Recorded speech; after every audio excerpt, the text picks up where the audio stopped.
Ladies and gentlemen, the American jury and Bulldog Nation, welcome to the Eric Deters Show. Well, they always save these things for the weekends, don't they? Maduro and Venezuela, and now Iran. Beginning on Friday, well, Saturday morning about 2 a.m. our time, the United States and Israel started bombing and hitting Iran. And they took out Khomeini, 40 of his top advisors, military folks, and so forth and so on. And they have continued those attacks, taking out all their defenses, sinking their navy, basically dismantling the opportunity that Iran would have to send ballistic missiles, do anything nuclear, just continue their support of terrorism. As a result of all this, Hezbollah got involved, so Israel had to hit them in Lebanon. And so far, so good. European countries, England, France, have weighed in and said they're ready to join the battle. Casualty toll, 555 people killed in Iran. U.S. and regional casualties, 4 service members have been killed in action. Israel, at least 10 people killed by retaliatory strikes, including 9 that hit a synagogue. Gulf nations, UAE, Kuwait, and Oman have been hit, and they're going to fire back. Iran's hit Bahrain, Qatar, Kuwait, UAE, Jordan, Saudi Arabia. I want to just say this. What Donald Trump has done in the Middle East by getting all of the Arab nations to join forces to allow Israel to wipe Hamas off the face of the earth and now join Israel in taking care of Iran is one of the greatest feats of diplomacy in the history of the world. Trump statements. Trump had great statements on Saturday morning where he came out and addressed what they were doing, why they were doing it, and that the Iranian people have an opportunity now to rise up. Just to let you know, the military objective is to take out Iran's capacity to do anything to anybody. Secondary to that, the Iranian people want to rise up, so be it. My understanding of what's going on, that it seems like the Iranian people will and are willing to coalesce against the prince that has not been in the country, obviously. So we'll see what happens. The opposition statements that come from the Democrats are awful. I mean, it's just really, like Fetterman says, who's going to support or speak out against the death of this garbage? It's really amazing. But the opposition's there.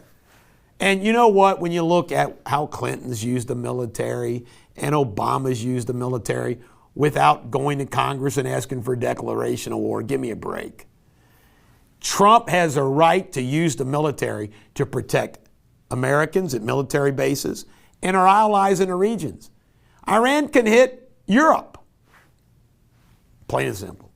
The Iranian people, they poured out in the streets. Thing of beauty. Iranian Americans poured out in the streets. You know what? You're going to oppose that, freeing these people from that regime? The historical context is just amazing because Khomeini, 1979, I was 16 years old. And what's happened since 1979 until now in Iran, and how no one ever lined up things the way Trump did to allow something like this to take place is amazing. Historical context is big as anything. Senegal terrorist, Buford's Backyard Beer Garden in Austin. This guy killed 2, injured 14. The gunman is Nadale Dagny, 53, naturalized U.S. citizen, originally from Senegal, had a sweatshirt, property of Allah. Unbelievable. Take care of him. Trump, on Friday, he went to Corpus Christi with tankers in the background, the Corpus Christi port down in Texas with Dennis Quaid, and talked about the economy. Massey, along with his Democrat buddies, wants to push a war powers vote. They do that every time. Massey's just a grandstander. Couldn't get anything done if his life depended on him. You know, Virginia, They said they were going to be different. Old Spangberger was going to be a moderate. Well, they just tripled all their pay down in Virginia, that legislature and all of them. Tripled their pay. Bill Clinton testified Friday, said he didn't know anything. If he would have said something, he would have spoke up. Said he didn't have sex with that girl that was in the hot tub with him. You know, Bill said, hey, I don't know nothing. I didn't know anything. If I would have said something, I would have said something.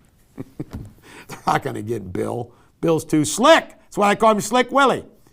Save America Act. Do you support it? I support it. Trump says we have to use the word Save America Act, not just Save Act. So we're going to use Save America Act. In world news, I've covered it. Iran. Pop Culture, Screen Actors Guild last night. Outstanding cast sinners. I saw that movie. Film actor Jordan. He was good. Female actor Jessie Buckley in Hamnet. She was really good. The Pit. I've not watched it. Comedy ensemble The Studio. Watched it. Stopped watching it. Male actor Seth Rogen, The Studio. Female actor Catherine O'Hara, The Studio. Lifetime Achievement Award Harrison Ford. Posthumous honor Catherine O'Hara. Who really cares? Neil Sedaka, 86 years old. May he rest in peace. He was a great songwriter. Sports Without Boundaries, NFL Combine. Well, did you watch it? Did you watch some of it? It's pretty wild. Everybody's jockeying to see who's going to get drafted well. Jeremiah Love of Notre Dame ran a 4.3. Said he was disappointed he could do better. Wilt Chamberlain, this day in history, scored 100 points. It's not been broken. Tyler Riddick, Team Jordan, has won 3 straight Daytona races. Jordan's having a good old time. And sad story, Dominic Potter, a backup quarterback for the the Colorado Buffaloes, was killed in a single car accident crash 3 a.m. Nothing happens good that early. History. Today in history in 1836, the Texas Republic declared its independence from Mexico. Shakespeare insult of the day. Do not be an odious, debauched malt horse. This is the Bulldog. Every dog has their day. Have a great day.